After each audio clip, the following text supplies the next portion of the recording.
This is the award-winning Lee Pitts Live. Brought to you by Lee Health.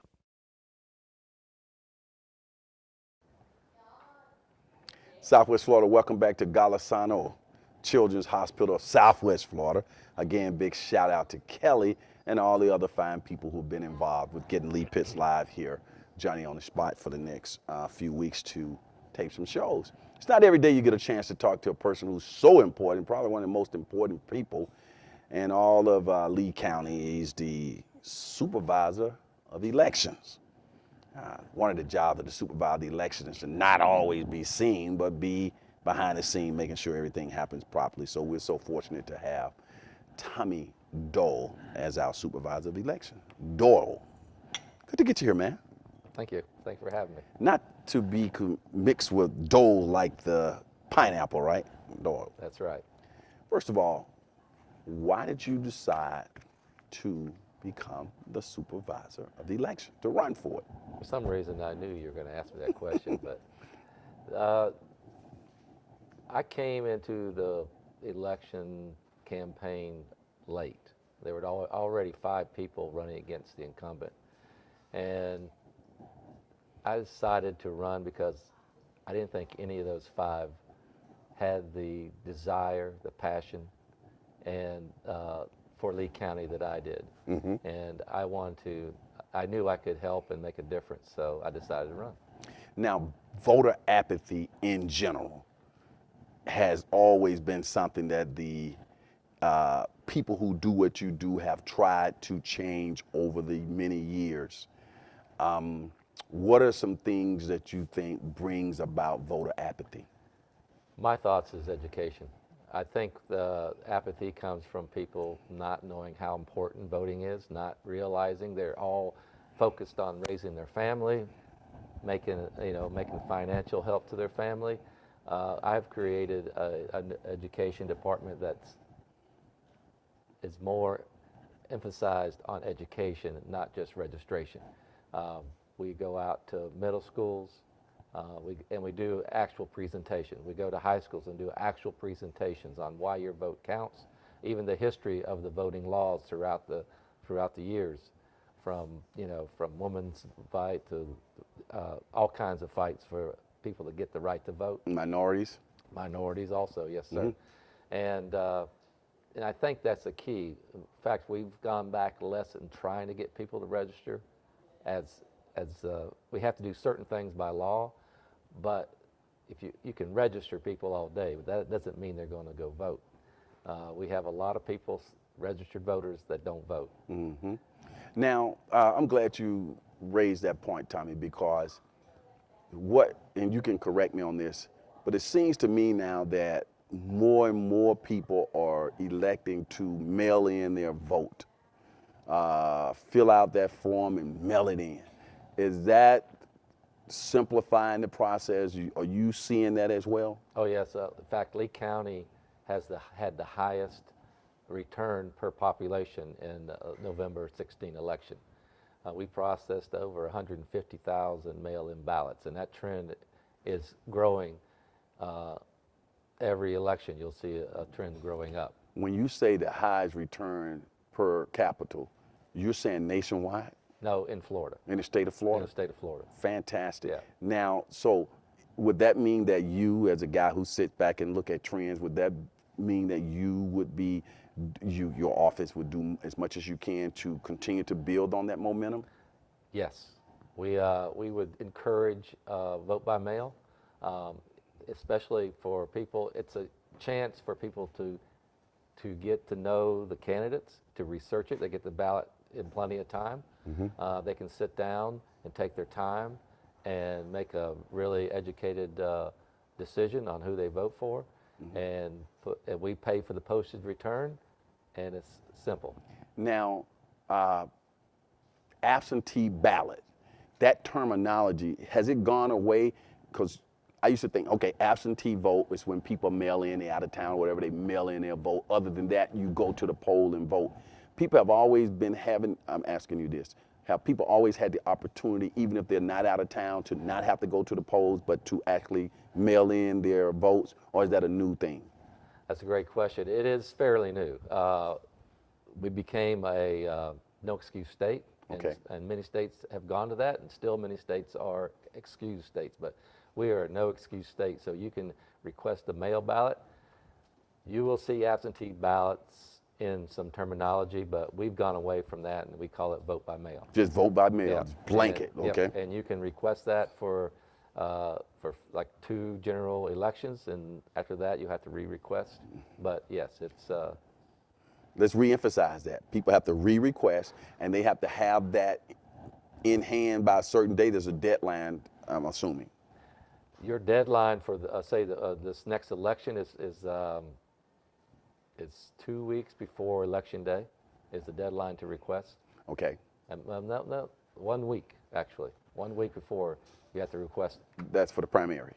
This primary and the general both. Okay, so once the primary is over, there's no new requesting? Well, there Yeah, will be. there will There'll be. be a general. You can keep requesting, but you probably won't get a ballot if you request after September 6th. Gotcha. This year in the city of Cape Coral and Fort Myers elections. Why is it so hard to secure polling locations? Well, this is not only a Lee County problem. It's a problem all over the state of Florida and nationally. Especially early voting, people don't want their Excuse me. space tied up for such a long period. I see. Most of our polling places are churches, and over the years, churches have decided not to allow us in there for several reasons. One, they've begun schools there, and now we're not allowed to have people just come in and on their property. Others, there's some church members who don't like the state and government Church mixing. together mixing, or they don't. What happens? People come out and campaign. They got the 100-foot rule, and they don't like them campaigning on their private property. You know, I always thought that there was some type of almost like an eminent domain thing where the big government can come in and say, we want to use this location to set up polling booths, and that's the law, and you got to give us your space. But it's not like that, right? Not yet. Okay. Okay. Now, you know, you're a businessman. I don't know if you're a former businessman, but you, when you ran with a businessman approach to the election office. Yes, sir. What have you done now to make the office even more professional? There's several things that we've done. First is a more comprehensive budgeting. Probably this last budget, my first budget I submitted for the next budget year is probably the most comprehensive budget that has ever been submitted by this office. Secondly, I tell my entire staff that we are professionals.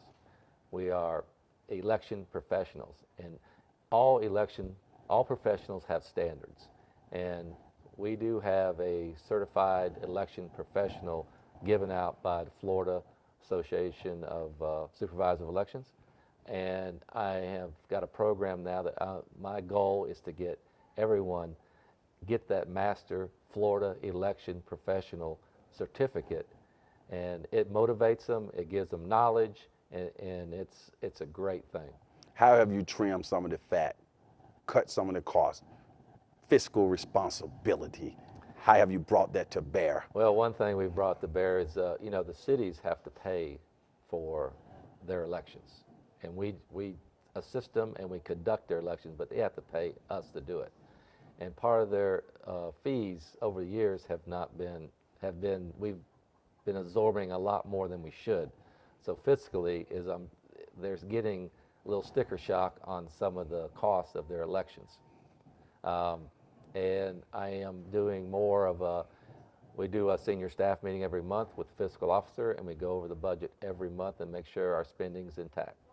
What happens if a voter does not sign their paperwork properly when they mail it in? Is it automatically disqualified? Oh, I forgot to sign.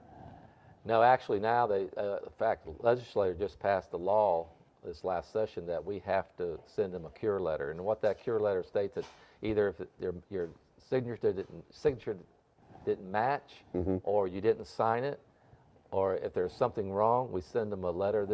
Fill out this affidavit, send us a photo ID that is one of our accepted IDs, and that will cure that problem, and that vote will be cast. I see.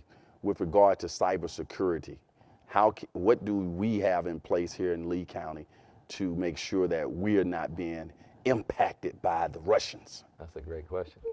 One of the first things I did when I got in office was I hired a cybersecurity consulting firm to come in and do an entire analysis on our system internally, you know, seeing how we were, how secure we were.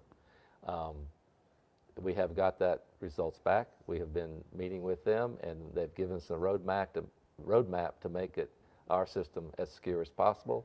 We have purchased a item that will block any incoming unknown suspicious emails or suspicious content and I think we're very secure now. Now, when we go out to the polling booth and we get in that little box and we do our little thing with that old-fashioned pencil, or I think it's a pencil, it seemed pretty non-technology involved. After that sheet leaves there, it gets into technology more so, say a computer starts to do some things? Well, what happens, I mean, that's everybody after 2000 and, not 2000, but later on, we used to have all touch screens, all electronics, and they got really afraid of that. So we went to the paper system again. And once you fill out that ballot and you put it in the scanner, it scans and tabulates your vote. Yes, then it's all technology. And that vote at the end of the day, say on election day, those tabulations results are sent via an encrypted cell phone to our election night results system. And that's our room where we do all our mail balloting tabulations. And those are all put together, and the official election results will be gone out to the public that night. Final question. Every vote does get counted? Yes or no? Yes, every vote, I guarantee it. Okay. Been a pleasure having you here, Tommy. All right. Looking forward to getting you back in the future, and people from your office as well. I look forward to it, too. Let's bump you out.